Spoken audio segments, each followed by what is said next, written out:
Guys, Joe here with Joe Martin VC, and how would you like to make your own key light with a dimmer switch for when you're streaming? Stay tuned and let's go through the build. For this project, we're going to need just a few things. We need 2 pieces of foam board, a ruler, a pencil or something to mark with, your LED lights, a hot glue gun and probably more hot glue sticks, some black paint, paintbrush for the paint, and a razor blade. Let's get to it. So to start off, we need to mark out the key light, which is 10 by 14. So go ahead, set this to 10 inches.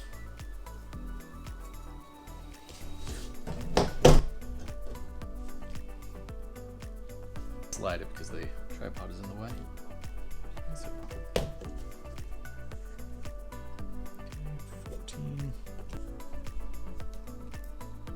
14.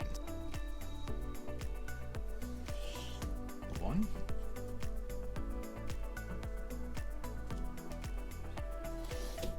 Because the Elgato key light is actually kind of an oval.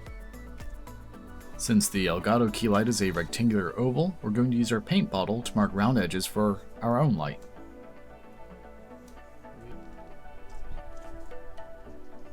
And 4.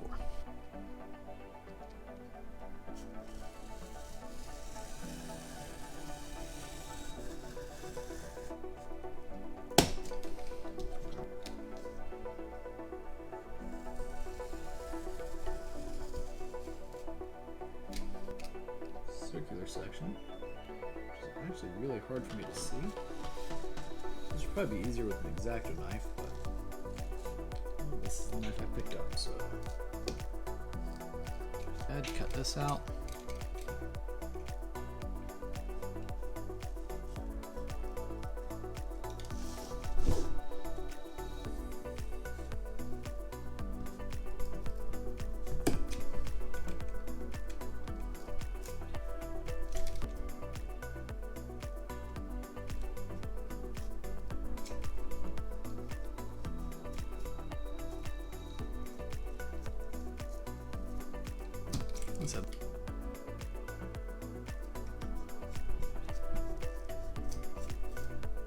If I were to do this again, I would definitely use an X-Acto knife. I'm just gonna put that out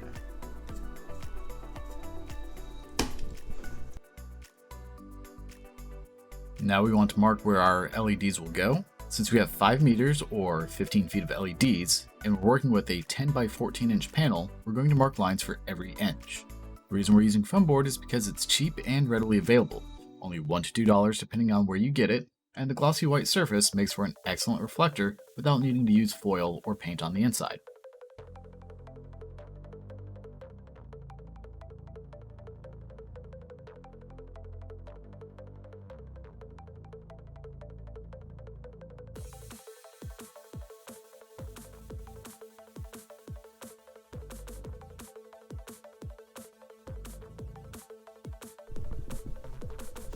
So next up is we're going to take our LEDs,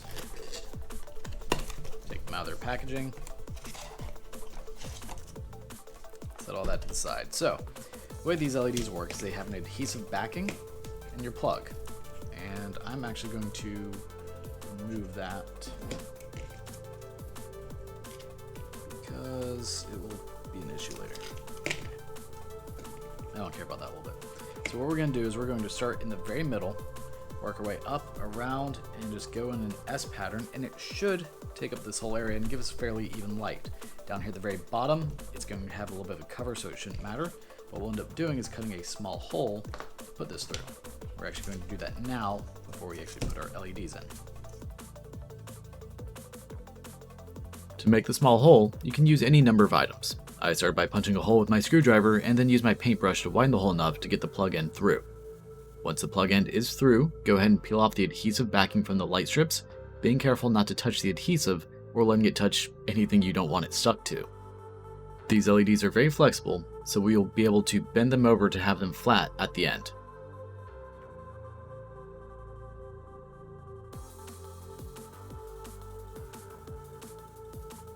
Since this process takes a bit of time, now would be a good time to go over a few things. I got the idea for this project from watching Harris Heller at Alpha Gaming when he linked to Gale Level's video for it. I'll link both Gale's video and Alpha Gaming's video in the description below. I like the idea of using the foam board instead of cardboard due to it being a bit more rigid, and the white inside surface already being highly reflective, so you don't need anything additional to reflect the light. Yes, you could add aluminum foil to the backside and that would do a better job, but it's really not necessary. The main thing I don't like from Gale's version of the light was that he didn't really make the LEDs even, and that bothered me a bit.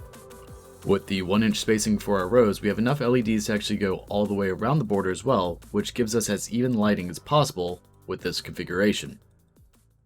There are more things we could do with this project to get more out of it, but this is a very simple and basic build that anyone can do for around $20. If you'd like to see some other things we could do with this, such as making it controllable via Alexa or other smart applications, let me know in the comment section down below and I can do a video about adapting it. Also, if you like the content I'm putting out, make sure to like, comment, subscribe, and don't forget to hit the notification bell to stay up to date with new content as it comes out.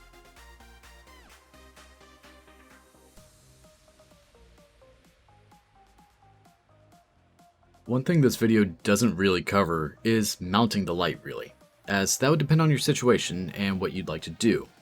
With these lights being extremely light, you could simply use double-sided tape to stick them to the top of your monitor if you wanted. You could take the approach that you'll see me use of gluing a few pieces of foam board together to create a mount for a phone holder to attach it to and then attach it to a tripod. You could glue it to a piece of PVC you have attached to your desk or pin it to a wall even. There are numerous options and it'll just depend on your setup in your space.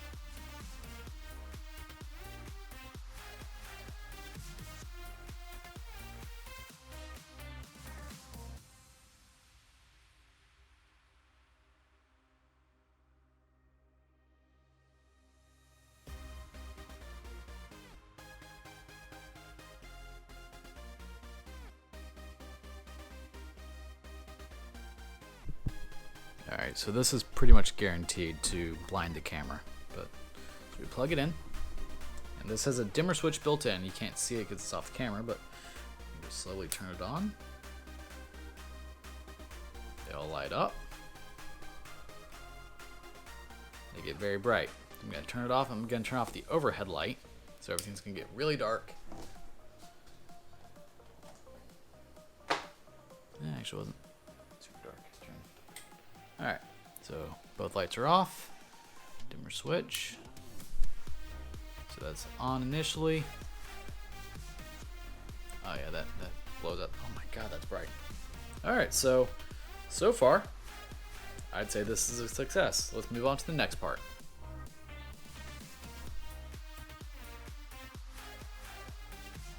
Next up is creating strips to go around the side of the light so we can attach a cover to it. We're making 1-inch strips to go around the whole frame, and we will need 3 of them to go all the way around. I've switched from the utility knife to the X-Acto knife because it's much better for this, and should probably have been used from the beginning anyway.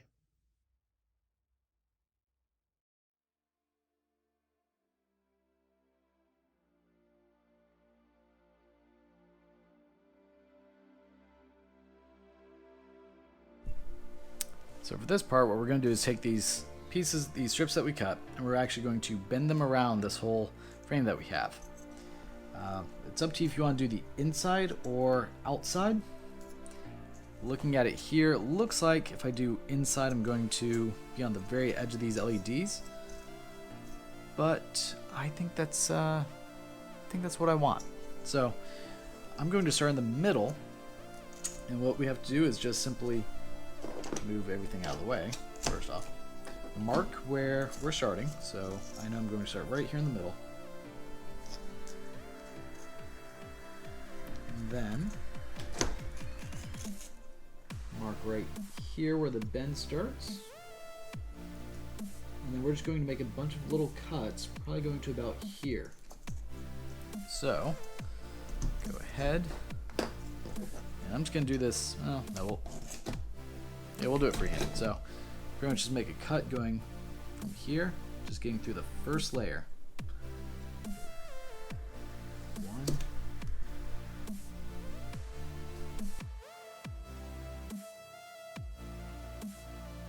We need to score lines through the first layer of the foam board so it can bend around the edge for us.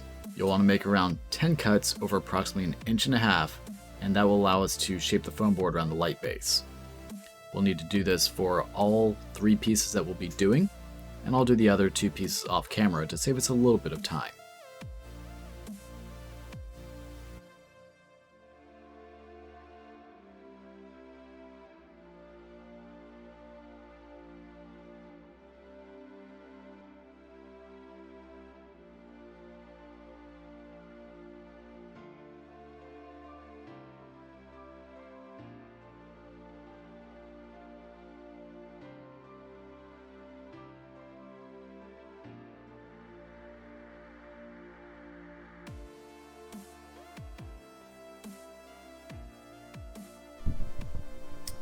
While getting the other 2 ready, came across a slight issue.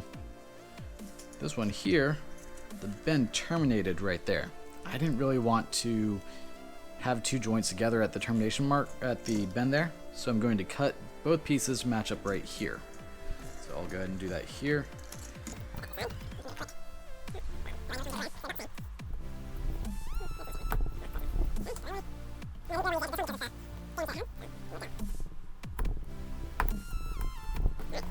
To glue our strips in place, just start off with making a bead of hot glue on the bottom edge and sticking it in place.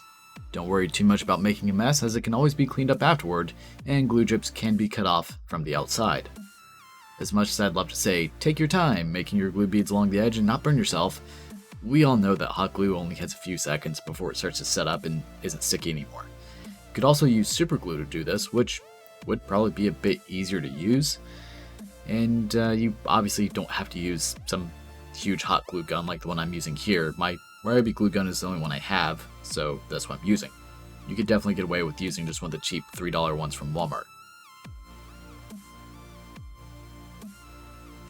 I also definitely burned my thumb a few times with this process here. When you connect the second strip on the board, make sure to put some glue along the edge of the first strip so it has a seal in place between both pieces.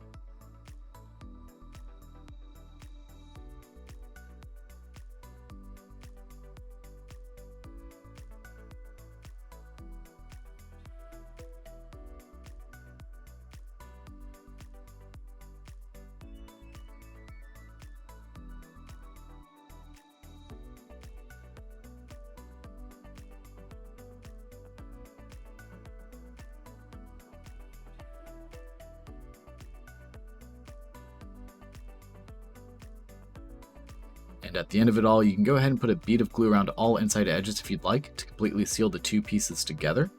Or you can take the approach I did later and put a bead of glue all around the outside and shave it down to make the outside look at least a little bit nicer.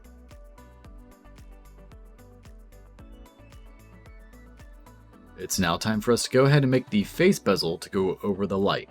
Start off by placing the body of the light over our second piece of foam board and tracing the shape out. Once the shape is traced out, go ahead and begin cutting it out with your razor blade or X-Acto knife.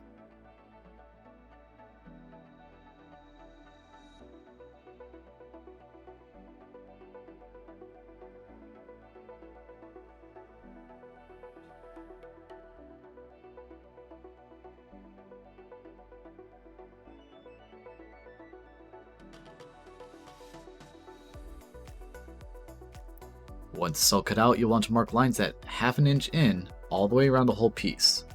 Go ahead and carefully cut out the inside piece of foam, and you'll have your outside bezel.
Be careful when you're removing the inside piece so as to not bend and break the bezel that you've just made.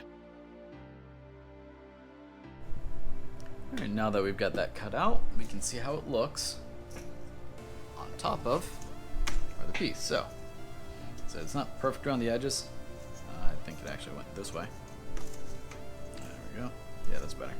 Okay, and then what we'll end up doing is gluing this down to here. But first, what we need to do is we need to paint all of this and then add in our diffuser, which what I'm using for my diffuser is cut right wax paper. This works super well. You can use 1 or 2 layers depending on what level of diffusion you want, and that will make it to where it doesn't blind you as much. So we're going to go ahead, start the painting process for all of this, and then we will continue from there. So for the painting, I'm choosing to use just good old Apple Barrel Outdoor Indoor Gloss. It's you can use gloss, you can use matte, you can use whatever color you want. I'm going with black so that way it kind of blends in with everything. There is a cover on it. Yes, there is. Obviously, I just bought this. We're gonna edit this out. Ew. It's on me already.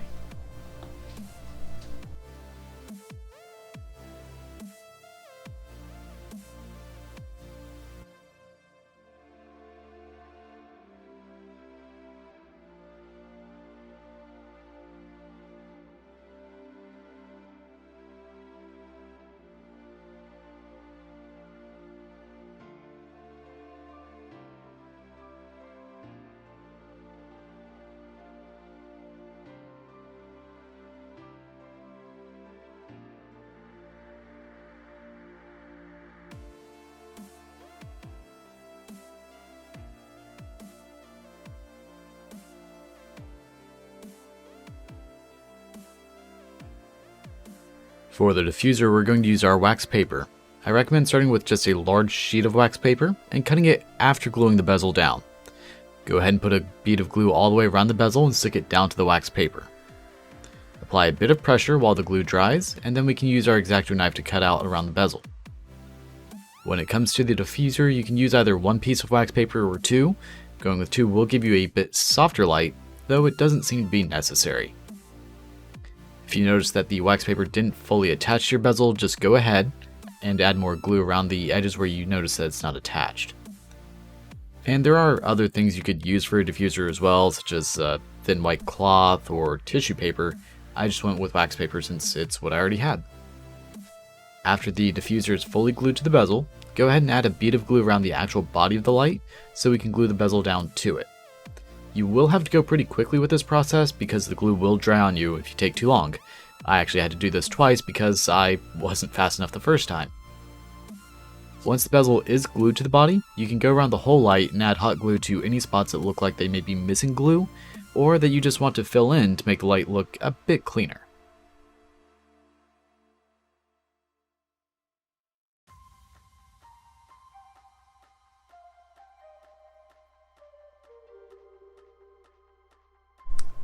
So we've got it all put together. We've still got some glue all around the edges here that we have to clean up.